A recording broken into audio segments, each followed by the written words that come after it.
పూరా local. Welcome to పూరా local. BRS ticket పై గెలిచిన తర్వాత కాంగ్రెస్ లో చేరిన ఖైరతాబాద్ ఎమ్మెల్యే దానం నాగేంద్రపై అనర్హత వేటు వేయడం కంటే ఆయనతో స్వచ్ఛందంగా రాజీనామా చేయించడమే మెరుగైన చర్చ అని కాంగ్రెస్ వర్గాల్లో జోరుగా నడుస్తోంది. ఇక పార్టీ ఫిరాయింపు చట్టం ఉల్లంఘనకు సంబంధించి బలమైన ఆధారాలు దానం కేసులో ఉన్నాయని చెప్పుకుంటున్నారు. 2024లో జరిగిన పార్లమెంట్ ఎన్నికల్లో ఆయన కాంగ్రెస్ అభ్యర్థిగా సికింద్రాబాద్ ఎంపీగా పోటీ చేసిన విషయం తెలిసిందే. దీంతో స్పీకర్ గడ్డం ప్రసాద్ ఆయనపై అనర్హత నిర్ణయం తీసుకుంటారని ఊహాగానాలు వెల్లువెత్తుతున్నాయి. అయితే స్పీకర్ చర్య కంటే ముందు రాజీనామా చేసేందుకు ఏఐఎస్ నాయకత్వం యత్నిస్తోందని సమాచారం.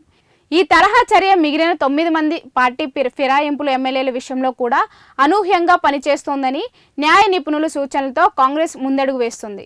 ఇక బీఆర్ఎస్ ఫిరాయింపు ఎమ్మెల్యేలపై స్పీకర్ అక్టోబర్ 31లోగా నిర్ణయం తీసుకోవాలంటూ సుప్రీంకోర్టు గడుపు విధించింది. అందులో భాగంగా ఫిరాయించిన ఎమ్మెల్యేలు బీఆర్ఎస్ ప్రతినిధుల వాగ్మూలాలు కూడా స్పీకర్ నమోదు చేస్తున్నారు. ఇక మరోవైపు దానం నాగేందర్ తన సన్నిహితులకు ఎమ్మెల్యే పదవికి రాజీనామా చేయనున్నట్లు సంకేతాలు ఇచ్చినట్లు సమాచారం. ఉప ఎన్నికలకు సిద్ధంగా ఉండేందుకు ఇప్పటి నుంచి ప్రణాళికలు రచించాలంటూ సూచనలు కూడా ఇచ్చినట్లు చెబుతున్నారు.